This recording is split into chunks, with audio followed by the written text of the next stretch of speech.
Greetings and salutations, fellow peasants. Today is the 19th of March, 2025, and I am Thaddeus Satori, coming to you alive from Anchorage, Alaska. I would like to begin by sharing a bit of my personal history because I think it may help to explain many of the views that I now hold. I realize that each of us has a unique journey and that many of our opinions will differ, but I have some observations that I would like to share, so here we go. You sure have a tough row to hoe. These words were spoken to me by a teary-eyed brother of my father sometime in the late 70s. We were having beers at the bar of a resort in northern Wisconsin, a resort bearing the family name and built by family and friends shortly after World War II. He was referring to the situation that I had found myself in while in my teens. My father had moved to Alaska in the autumn of 1974 to work on the pipeline. He just happened to bring with him a new partner and her kids, leaving his 6 offspring to look after a wheelchair-bound mother.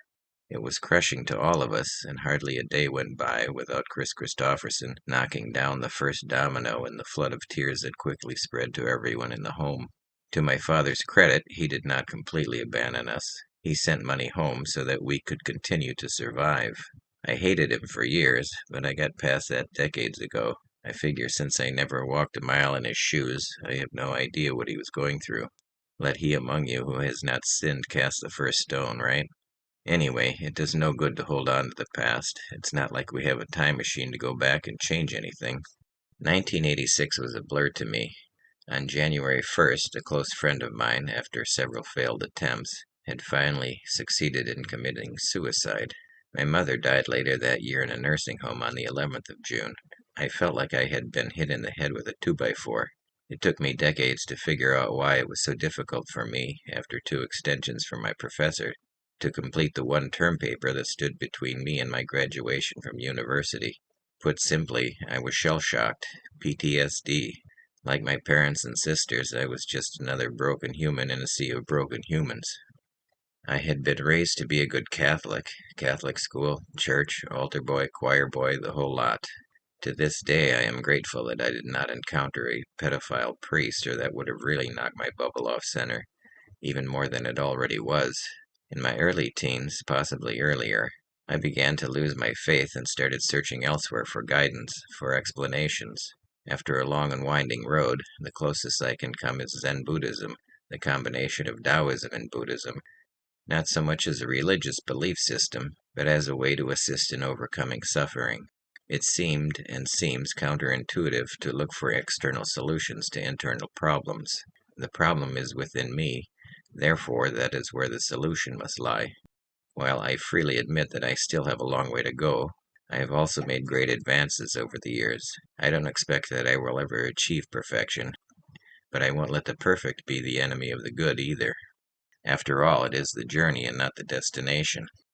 Having grown up hunting and fishing in the North Woods, I developed a great appreciation and love for nature. I see now, in retrospect, that this was my introduction to Taoism. I witnessed the oneness and interconnectedness of everything, of birth, life, death, and I wondered how we, in my culture in the U.S., had gotten so separated in our understanding of this circle of life and our place in it, how we came to feel like we were somehow above and separate. After all, if you were to stake a person and a dog on an anthill, I think the ants would let us know who was special. In my naivete, I attributed our disconnect to the prevailing belief that some invisible father in the sky had created all of this for us and had given us dominion over it. Turns out I was wrong. In 1987, after years of often solitary struggle, I boarded an airplane to Taiwan on a one-way ticket and $500 in my pocket. I was a basket case at the time, full of pain, anger, confusion, adrift on the sea of broken humans. I wanted to kill myself, but didn't want to die, and this was my metaphorical suicide. Knowing that Taiwan was primarily a Buddhist and Taoist culture, and having learned some of the basics of Buddhist teachings by that time, I figured the Taiwanese would have a much greater respect for nature and for our part in it, because, of course, these ideas are fundamental to both teachings.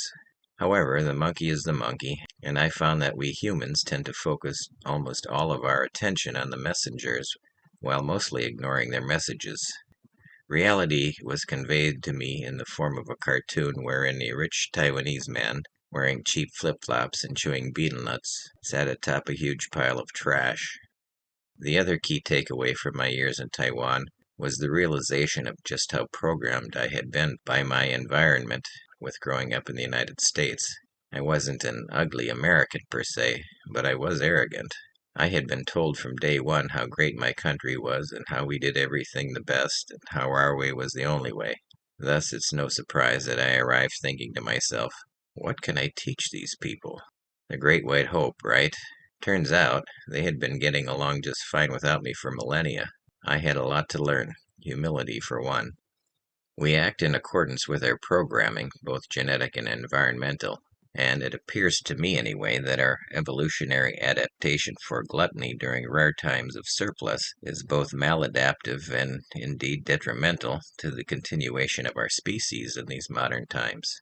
When I think of our mindless, innate, and selfish quest to survive, it calls to mind a scene of blind puppies fending off all challengers in order to monopolize the teat of their continued existence. Years ago, I saw a picture of a bear, a lion, and a tiger all living together in harmony, and I remember thinking to myself, yeah, that's because they have full bellies. Don't feed them for 3 days and throw a piece of meat in the cage. Then we'll see how well they get along. Poverty. Over the years, I have come to see much of life as a series of lotteries, all varying by degrees and belonging to a complicated web of interdependence. If you lose the health lottery and die in the womb or shortly thereafter, then everything else is moot. If you are damaged in the womb by drugs, alcohol, or other pollutants, then you may come out with permanent cognitive or physical impairments that can never be overcome. If you are conceived and born into poverty, violence, or a dangerous environment, your brain gets wired very differently, and obstacles to overcome this programming are almost insurmountable. On the flip side, if you are born with good genes, plenty to eat, good parents, etc., then life will offer far different possibilities. Of course, these and countless other variables are simply the luck of the draw, as you have exactly zero control. I once had a guy in my cab who thought of himself as a self-made millionaire, and he claimed to have done it all on his own, never acknowledging all the variables that had played key roles in his success. Through his familial and societal programming, he was conditioned to ignore all contributing factors. He failed to consider things like time and geographic location of his birth and upbringing, health, skin color, family and home, education, economic structure, social structure, ad infinitum. Because he believed he had done it all by himself, he stood firmly against any social safety nets because, as he said, well, anyone can start a business. It was a short ride, so it wasn't until after I had dropped him off that I took a good look at the two distinct meanings of the word can, namely, permission and ability. While I have the right to become a world-class musician or athlete, I don't have the ability. I can, but I can't. We all have different aptitudes, interests, and histories, and society needs everyone's contributions so that all may benefit from working together. Perfection is impossible because we humans are imperfect, but together, for better and worse, we make up society. In a better world, the environment and education systems would help each of us to discover our gift and excel at it, and to contribute. A business, after all, cannot run without a CEO or a janitor, and everyone in between. For hundreds of thousands of years, we lived in small, mostly egalitarian groups, in which even the chiefs and the shamans were responsible for supporting themselves. With the advent of agriculture, however, came a surplus of calories and radical changes to the social order. On the upside, this surplus allowed people to specialize in their inherent gifts, which has led to the wonders of art and music, science and technology. On the downside, it has also led to belief that we, whether as individuals, a tribe, or a species, are somehow different and special, set apart from each other and from the natural world. Ego. As a result, the divisions between the rulers and the peasants grew, and leaders began to see themselves as more than mere mortals, and the peasants as expendable, which we can readily see today. Kings became gods and were buried with their weapons, horses, concubines, and gold, all to see them off into the next life in fine fare. These godlike leaders could never have accumulated all this wealth and power had they not programmed the masses to support them. Of course, there have also been great teachers along the way, but they have been mostly ignored. They typically walked around in robes and sandals and pointed out the way things could be. But since their ideas went against the egoic values of the leaders and the subsequent programming of the followers, we have tended to kill them, or we have simply been programmed to believe that it is sufficient to worship the messengers while ignoring their messages. The Buddha put it quite gently when he said, "The finger pointing at the moon is not the moon." Confucius was less generous when he said, "When the wise man points at the moon, the idiot stares at his finger." Humanity. Most of us want a balanced life with enough to get by without too much struggle and suffering. We want a safe and secure environment in which our kids can survive and thrive. Economics. Unfortunately, for ego to accumulate wealth and power, examples of people working and living together in peace and harmony cannot be allowed. Thus, the ruling class keeps the peasants busy fighting each other over imagined fears while they run away with the spoils. Divide and rule. As a society, we have to decide what we want and what we don't.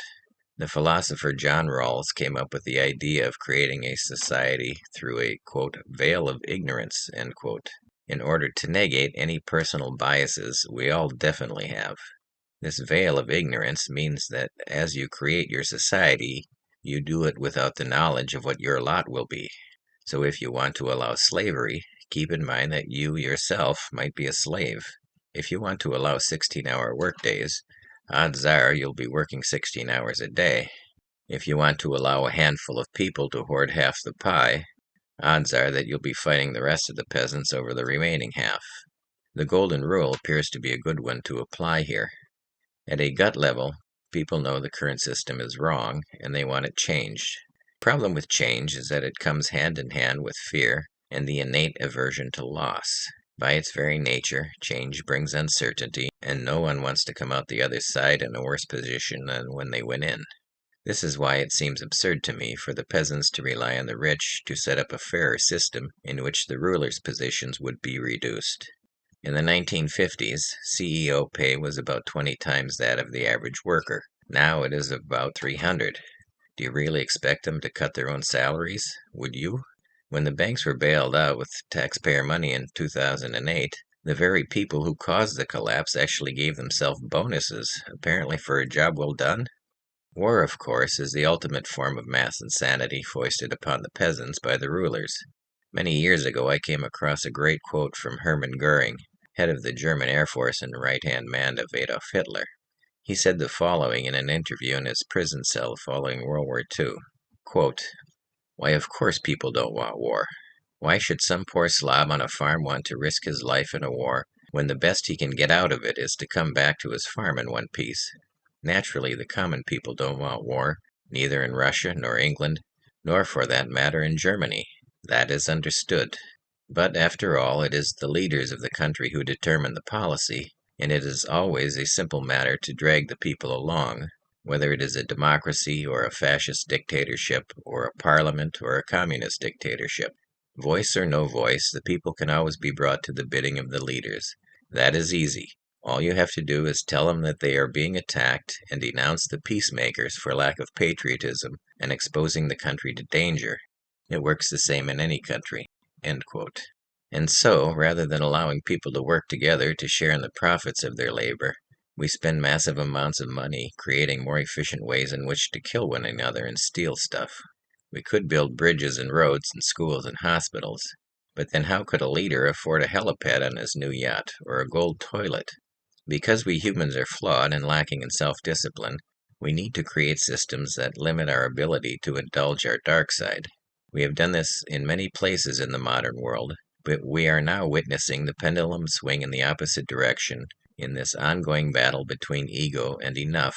Over the past 5,000 years or so, the ratio between the haves and have-nots has remained roughly the same, yet the ruling class keeps us arguing over trigger words such as capitalism, communism, fascism, socialism, and this or that brand of theism. Activate the amygdala, the fear center of the brain. They continue to use their privileged positions to control the narrative and thereby condition the masses to defend their insatiable appetites. I don't think that most of them are necessarily malicious, as I think that many honestly believe that they are indeed superior to us mere mortals, and that only they can save the world. I am sure the despots of old believed the same, yet the likes of Genghis Khan and Alexander the Great came and went, and the world just kept on turning. Since before World War II, however, we, the peasants, have had the opportunity to fight back against the egomaniacs. As Winston Churchill once said, indeed it has been said that democracy is the worst form of government, except for all those other forms that have been tried from time to time. Unfortunately, during times of uncertainty, we seek out strong leaders who are driven by ego, not recognizing that they too are imperfect humans just like us, and that they too will die just like us, and that the world will keep on turning. That's all I've got to say for now. Thanks for listening. Cheers.